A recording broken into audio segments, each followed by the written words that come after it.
Chapter 25 Unfucking the Future. Ariel.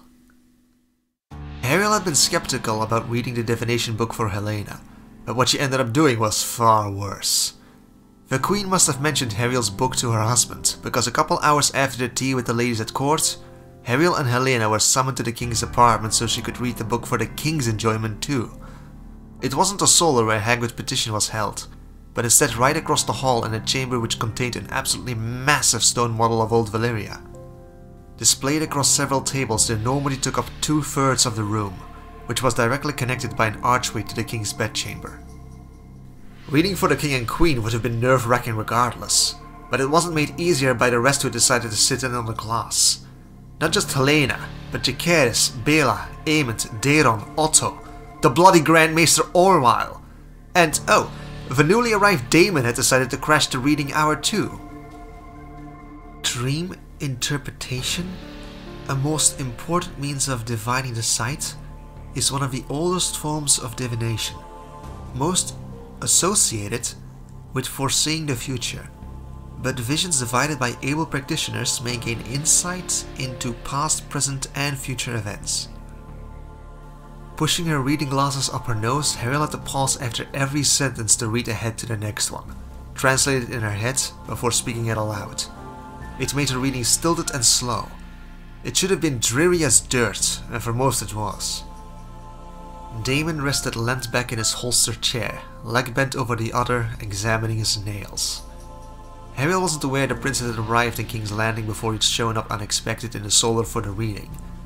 It was uncomfortable, as there were several things she'd have liked to confront him about, though she had little clue where to start, nor how he'd react. Ariel couldn't predict the rogue prince further than she could keep him within sight.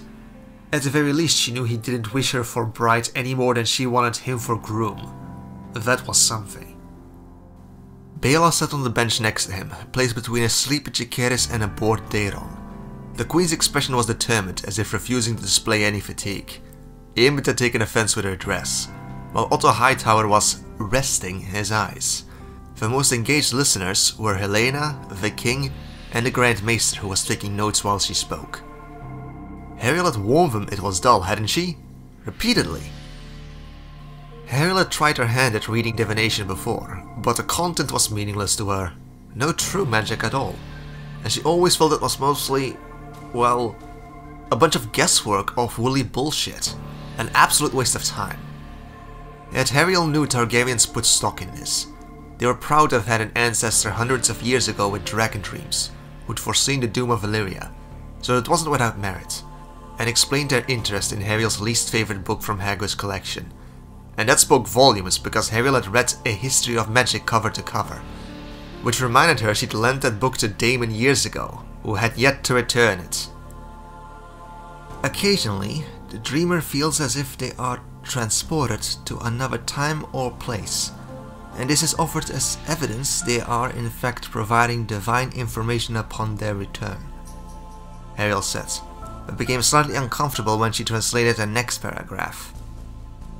As reported by Sir Johann Hoffmann in the 1660s, who by means of divination gazed into the past to his own conception, only to learn he was his banished uncle's son, not his assumed father's.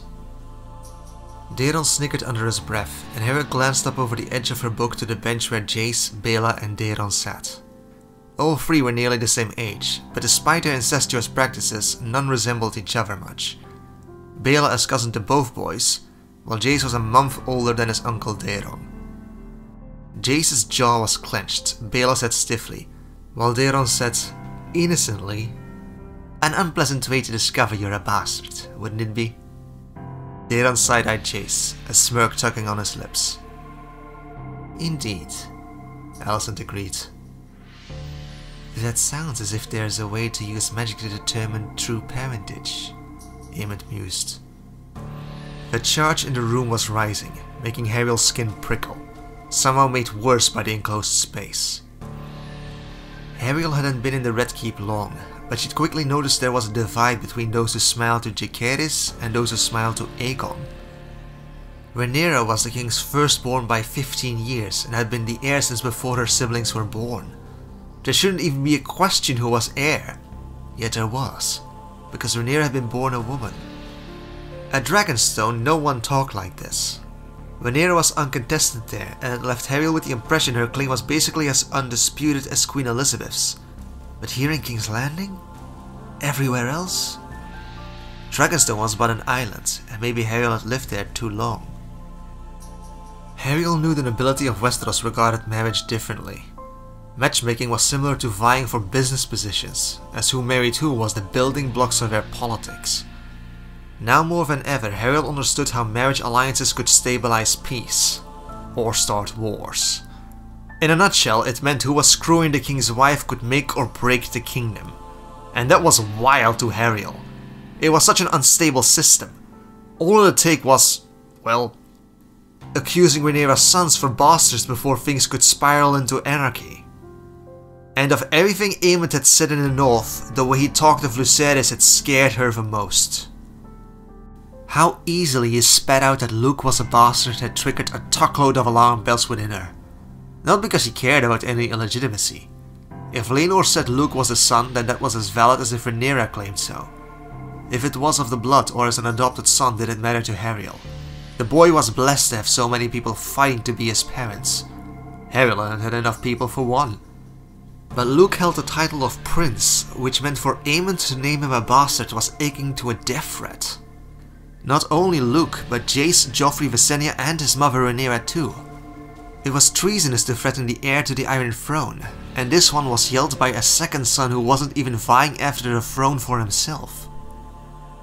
It wasn't illegal for a monarch to have illegitimate children, but it was a crime to lie about it, because it was high treason to name a bastard heir to the Iron Throne. According to the laws of Westeros, if Jacaerys was a bastard, then Rhaenyra was breaking her own laws giving him as heir. And if the royals didn't uphold the law they themselves wrote and governed, why would anyone else bother? On the other hand, Viserys had publicly blessed all his grandchildren at court as true-born royals of House Targaryen the day his grandsons were born, and Visenya before Harol's own 2 eyes. Laenor named all 4 his own, and Rhaenyra did the same.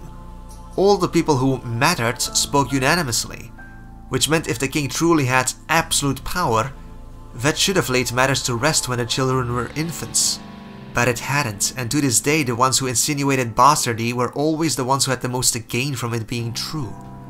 Yet if a king's word was supposed to be law and truth, why was half his family free to ignore it? How much power was absolute power? Was the king's control nothing but an illusion?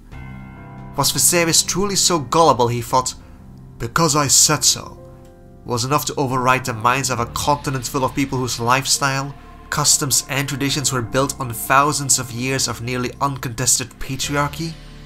And Aemond called Hariel naive. Hariel didn't know how much the king had tried, nor the amount of effort he'd put into convincing Westeros his radical choice of making Rhaenyra heir was for the better.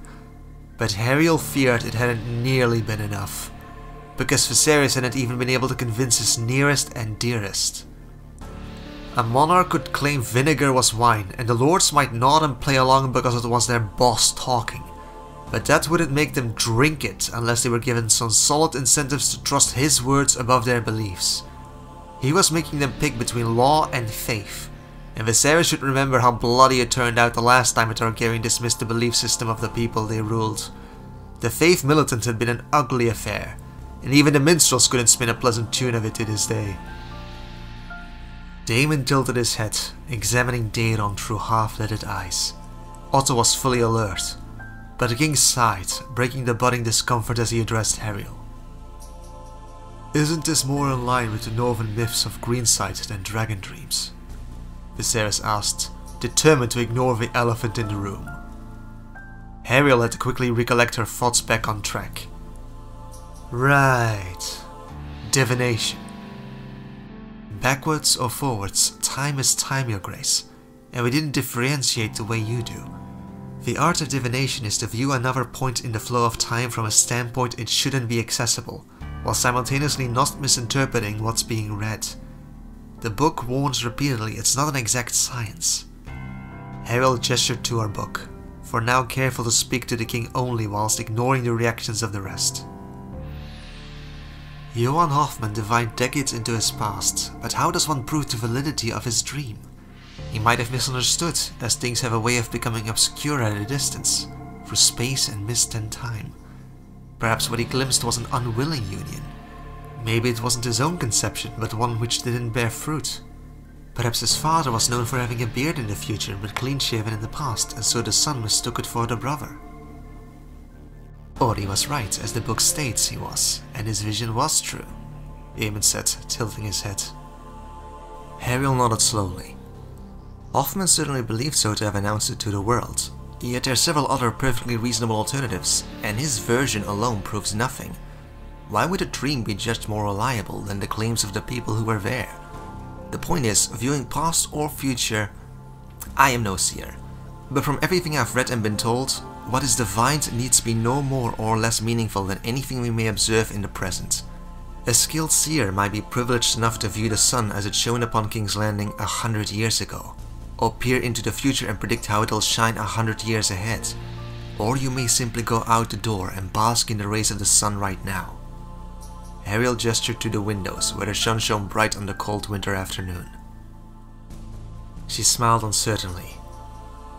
Above the veil of clouds most of you have seen for yourself, the sun will look exactly the same. But it's only in real time it can be used to warm your face, or grow crops. My old teacher once bade me to be cautious, as it does not do to dwell on dreams and forget to live.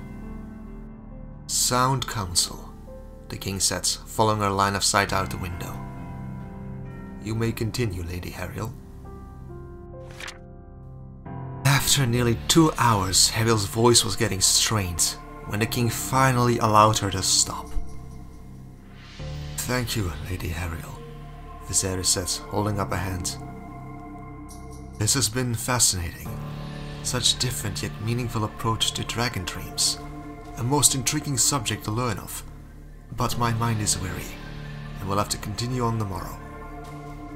As glad as she was to get a break, she withered a bit at realizing the king might demand Ariel read the entire book for him.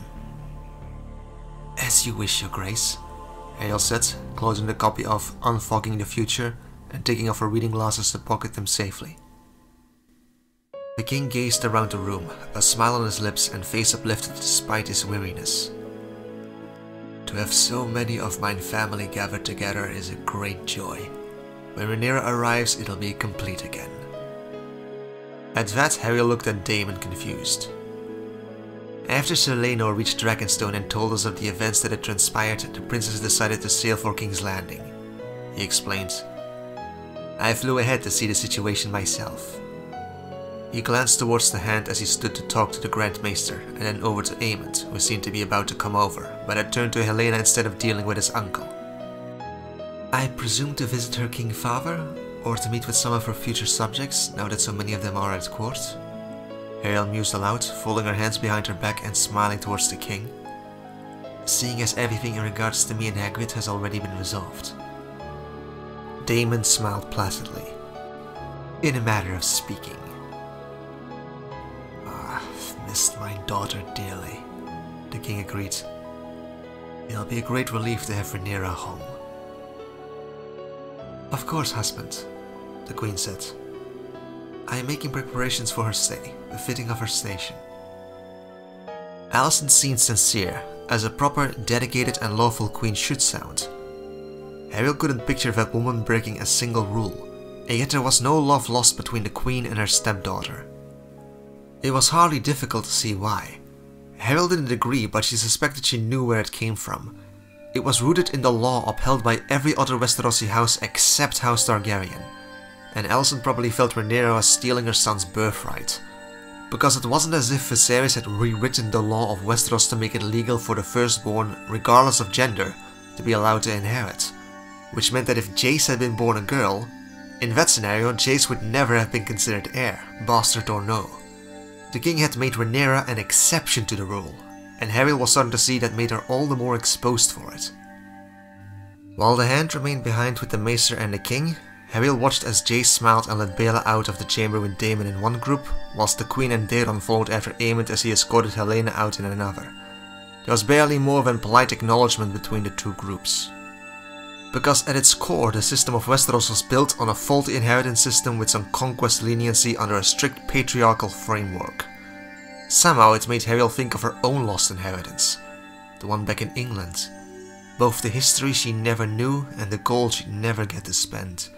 But most of all, what might have been if she'd learned of things sooner. Because if the Dursleys had known of her inheritance, would they have tried taking it from her? Absolutely. No blood bonds or shared childhood with Dudley would have stopped them.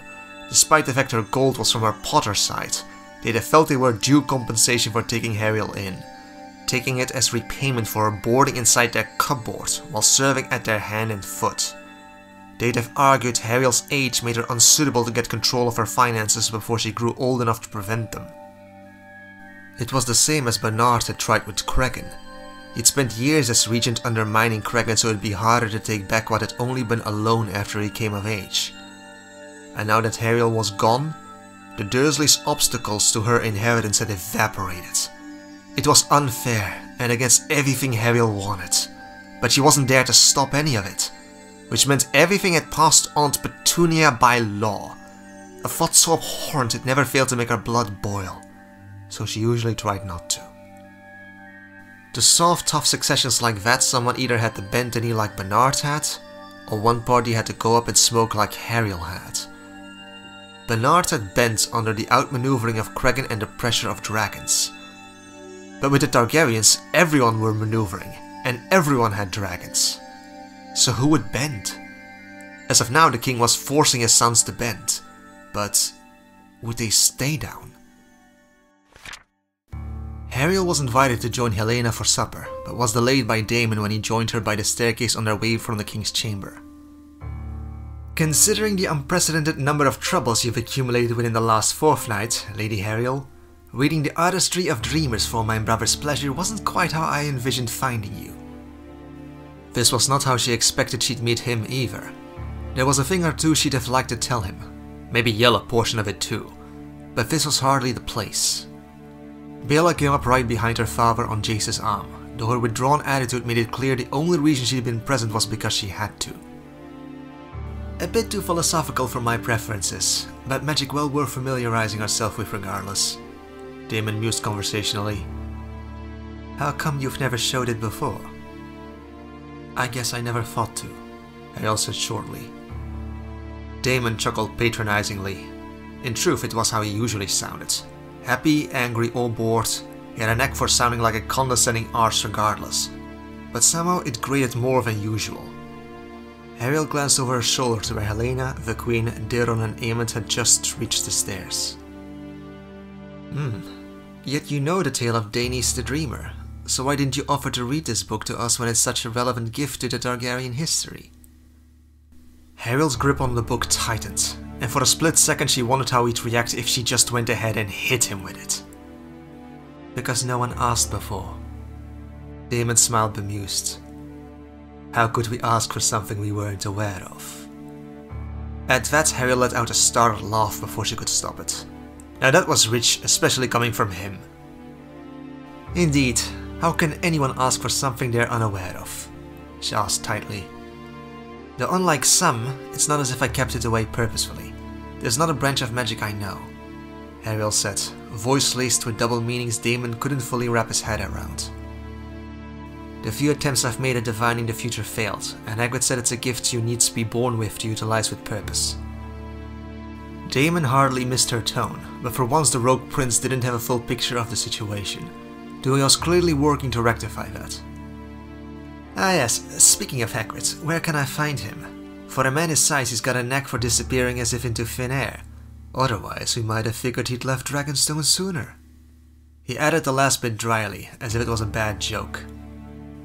It was. Ariel pursed her lips. I haven't seen him since this morning. You could ask the handful. Daemon's brows climbed up his forehead. And how come Otto's aware of Hagrid's whereabouts instead of you? Hagrid was invited to tea in the Tower of the Hand. I haven't seen him since, Ariel said, shifting uncomfortably. She'd been worrying all throughout tea with the ladies about what Otto had wanted to speak with Hagrid about, and was honestly quite wary of the man, seeing as she had absolutely no idea what he thought of him. Sir Otto Hightower had been on the bad end of Hagrid's temper in the past, though not for something he did, but for giving Norbert a saddle on behalf of the king before Hagrid had approved of Ariel becoming a dragon rider. While yesterday Otto had been the one to speak most of the arguments against Hagrid during the trial. Then again, Otto had also listened to each answer to his concerns, and then accepted the king's judgment with little reaction. He'd taken the whole thing far better than certain others, such as Aemond or Bela. Curious for the hand to suddenly show an interest in him, Damon said snidely. The timing is rather noteworthy. Maybe it's for the same reason as you have to inquire after him, my prince, Ariel said, arcing a brow. Or maybe it's for the pleasure of his company. Damon chuckled. My, how your tone has changed, Lady Ariel. In tune with your change of dress. You speak as if I do not enjoy Hagrid's company myself. You certainly enjoy his advice on dragons down in the enclosure, yet he's so rarely invited to your little talks up at the castle. Ariel bit down on her bottom lip, knowing she'd already said far too much, and quickly changed the topic before they could go down that path. I know I haven't been gone long, but how are things faring at Dragonstone? There was a brief pause before Damon went along with her indiscreet swap of topics. The castle has been left in the care of the Castellan while the Princess of Dragonstone sails for the Red Keep. Rhaenyra should be here within a few hours, but otherwise I doubt I can share more than my daughter would have already told you. Ariel smiled tightly. Then I presume nothing noteworthy happened, seeing as Bela hasn't shared anything. Bela raised her chin. I've had other matters to attend to, father, she said dismissively. Nevertheless, Ariel's exclusively occupied herself with the princess and the Hightowers, so it's not as if she'd noticed. Oh, screw niceties! So Bela thought she could be angry at her, avoid her, and then get offended when it turned out Ariel had other friends. Ariel shook her head, smiling despite herself, though not out of any genuine amusement. Princess Helena has been very welcoming, a pleasant change from those who's put Hagrid's honor into doubt, even after the king's royal pardon. It's as if they'd hoped he'd be punished for coming to my aid. Bela's eyes flashed angrily, but Damon placed a hand on his daughter's shoulder. Your stay at the capital has been eventful, but the two of you will have a chance to catch up soon enough, he said, realizing they were arguing but uninterested in listening to it. Why don't we head for supper, Bela? Chase asked, looking for an excuse to not be caught up in their argument. Fine, Bela agreed, and when they reached the bottom landing the two steered right into an adjacent corridor. Ariel didn't follow as she'd already been invited to dine with Helena and would be going straight ahead. Though to answer your inquiry, outside of a slight mishap with the dragon handlers, your personal maid delivered while you've been away. It's a girl, Damon shared, dallying behind instead of following his daughter and grandnephew. It was an effective distraction and Ariel looked away from Bela quickly. She did. How is Elisa faring? Ariel's maid back at Dragonstone already had 3 sons, but childbirth was nothing to take lightly. She's returned to her duties, Damon shrugged. I hear the babe was named Ariel in honor of her lady. Ariel. Ariel, without the H. That was basically the Westerosi translation of her name, and quite flattering. Elisa had always been great at her job, even before Ariel could speak Common Tongue that well. She'd always been there to help, and now this.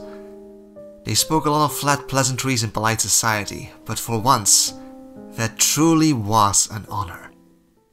Though Damon cared little for the staff, Ariel had noticed he was probably the one who knew their business the most. Maybe it had something to do with his moniker as Lord of Fleabottom. A big draw was undoubtedly the horse, but Ariel knew how many of the garrison at Dragonstone idealized Damon, and in particular the peasant guards. Damon was far better at slumming it than any other Targaryen Ariel knew, and it might show best on a daily basis in the way he kept tabs on the servants at Dragonstone. The other royals passed their group, where, with a mocking little smile on his lips, Aemond glanced pointedly between Ariel and Damon, wordlessly managing to hammer in what was at risk here. If Ariel wasn't mindful, she might end up married to that. Damon could be charming, certainly, but if anyone tried to force them into such an idiotic match, one of them would probably end up murdered. Not that it had come to that. Clearly Damon was as appalled by the idea of marrying her as she was him, so it'd be fine. No one could throw a bigger fit than Damon. He was a drama queen, and she was counting on that here. At least that was one suitor that'd solve itself out. If there was anyone else, she'd have to reevaluate when the situation arose. But all in all, just about any other would be easier to handle. Excuse me, Lady Hariel. Hariel turned around at the quiet voice, finding a young man of around 18 years old. He was handsome with long blonde hair, dressed for court, and she thought he might be knighted. Yes, sir? He smiled charmingly. If I may be so bold, could I request a moment of your time? He asked, and Hariel immediately had a bad feeling about this. I've seen you fall off Norbert's saddle with more grace than you accepted that gift, Hariel, Helena said, closing the door to Hariel's private chamber. It didn't have a bed since she shared with Helena a couple doors down the hallway, but the solar was hers to use for privacy during her stay in the Red Keep. Hariel's face burned as she dropped her book on the table, while keeping the bracelet from Sir Hart up to inspect it. Earlier she'd been so embarrassed she'd hardly glimpsed it before attempting to evade the situation. Hariel still couldn't believe that it happened. With witnesses. So many witnesses. That's because I always knew there was a chance of falling off from Norbert, but I never expected to be ambushed in the hallway. How else was he to gain your attention? Helena asked breezily. Though we see you fly by on Norbert, we so rarely enjoy the pleasure of your company within our halls. And then when you finally do, you arrive flying, radiating golden stars. Sir Hart is of noble stock, but with no lance to his name, though I must admire his initiative. Even with your flustering, he remained gallant in the face of the rejection. Hariel arched a brow. She said that as if Hariel actually had an option there. What if I'd said yes? Hariel challenged, her patience fried after the embarrassment. If I'd taken up Sir Hart's offer to go for a ride? Helena frowned. Why would you do that? You never knew he existed before today. Maybe not, Hariel agreed. What if it was someone else? Helena pursed her lips, wringing her hands. If you accepted a suitor's courtship, I can see how the bards may spin a romantic tune or two from such, but be careful, Hariel. You'd open yourself to barbed remarks and gossip, and a hopeful romance needs but one bad turn to end in woe. Sir Hart is a good knight, but presumptuous. He was never worthy of your hand. Hariel dropped the bracelet onto the table with a clatter. And who are you to make that decision for me? Her voice was sharp as a whip, and Helena startled. I never did, but surely Hart is... he's only...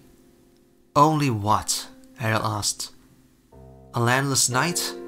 Since when did you decide what my future should be, and since when did you all agree to do so without telling me? Why is it everyone knows what's a suitable match for me except for myself? Why didn't you tell me, Helena? I thought we were friends. Or did you never deem it worth mentioning your family expected us to be good sisters one day? Helena was left staring. You are? Hariel squinted, suspicious. You haven't heard of that? Hesitant, Helena shook her head. I figured there was a strong possibility, certainly, but I have not heard anything. They're not... It's not... Is it Aegon? Hariel almost laughed. No. The princess seemed relieved. It's for the better. I care for you both, but I think perhaps the two of you are ill-suited, she said, understating the obvious. Besides, I thought this was a matter you wouldn't entertain until you were 7 and 10. It wasn't supposed to be. Feeling like her strings had been cut, Hariel fell onto the bench by the fireplace. Then what changed? The offer will come when you're 7 and 10. After your appearance at court, it's guaranteed. You've made a strong impression. Helena, Hariel breathed. What does it matter who's interested when I'm not free to say yes to any of them? The only offer I will be allowed to accept is the highest bidder. That earned her some pity in Helena's expression, though not in reply as she sat down next to her on the bench. "It's our duty, Ariel.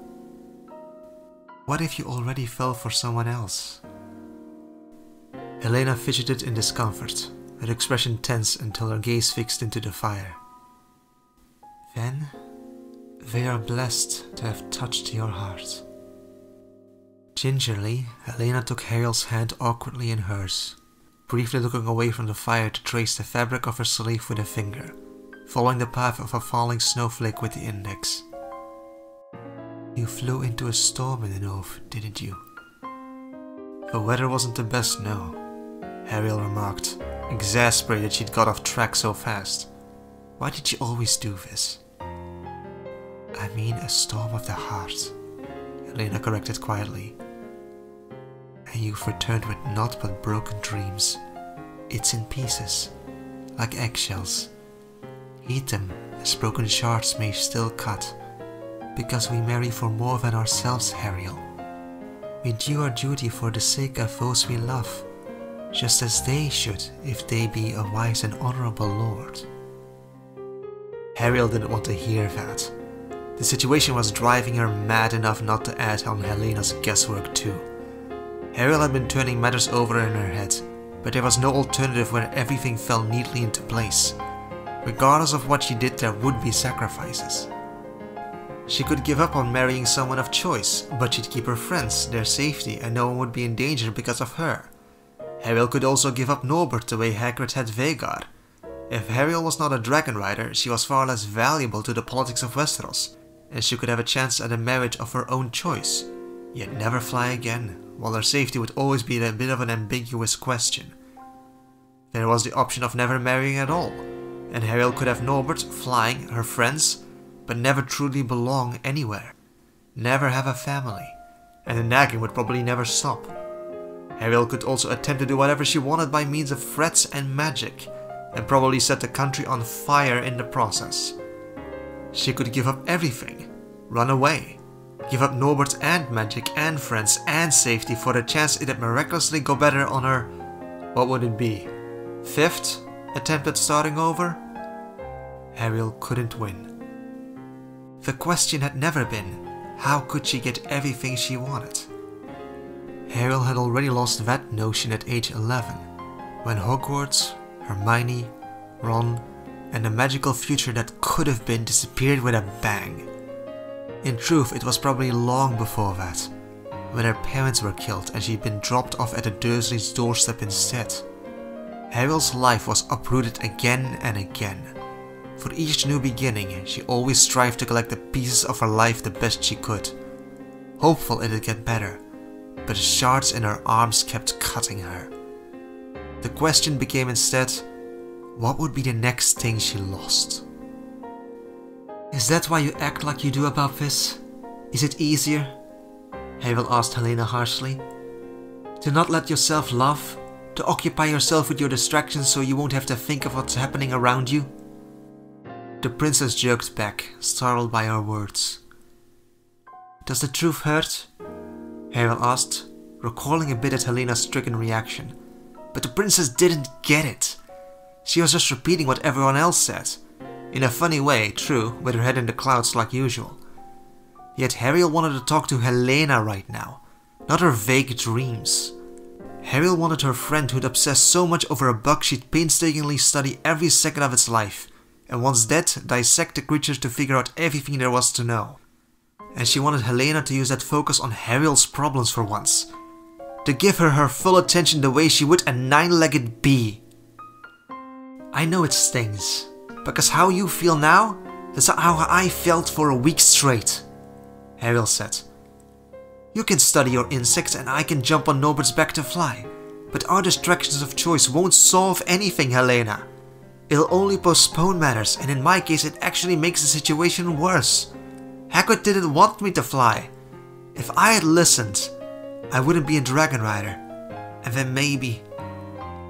Ariel dragged a hand through her hair, struggling against the jittery reflex in her limbs.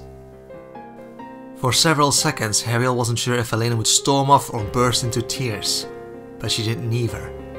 Instead, she said rigidly, Staring into the fire for so long, Harold's discomfort only grew. Her restlessness urging her to get up, to walk it off, move about, maybe run.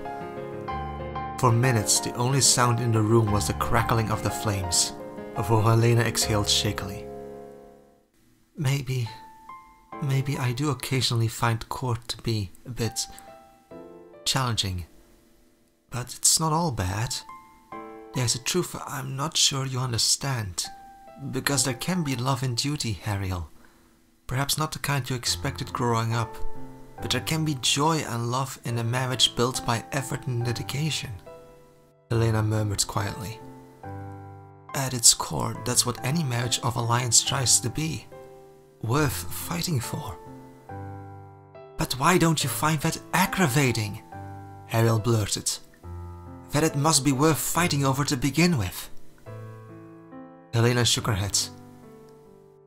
Your view on matters are so reverse. Is it not preferable to solve conflict with wedding bells and death knells? With family and love, rather than blood and pain? In a way, yes, but Hariel wanted to point out how ludicrous it was that wars could start from someone marrying the wrong person in the first place. Clearly something wasn't working if that's all it took to destabilize a continent. How bloody unfair it was to put that on Hariel's shoulder when Westeros wasn't even her fucking kingdom to begin with. But the words never left her tongue as it dawned on Hariel this wasn't as straightforward as it seemed. Maybe this was about Helena as much as her. Maybe more. Her chest clenched tight with something between frustration and sympathy. And would it be so bad? Helena asked timidly.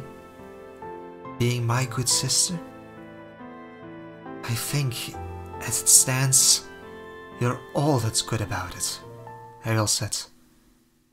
But you may not be. I know. Father will always favor Rhaenyra, Helena said. But a girl can dream. Despite everything, Helena's little joke made Hariel chuckle. You'd know, wouldn't you? And maybe she did. That's what all this interest in divination was about, wasn't it? Or was it only academic curiosity? Perhaps Hariel would read the divination book to Helena that evening. She didn't want to, since she'd likely have to go back and reread it for the king, but she could use the translation practice, and it'd make Helena happy. Helena arched a brow, pleased by Hariel's remark, though she remained a bit uncertain. I don't wish to pry. I understand you've had many toils during your travels, and yet, what did Aemon do for you to be so angry at him? Hariel smiled darkly. Your brother tried extorting me into agreeing to a Targaryen betrothal for Hagrid's pardon. Oh, well you should know Aemon probably meant... But Hariel cut her off. And when I wouldn't, he called me an ungrateful cunt.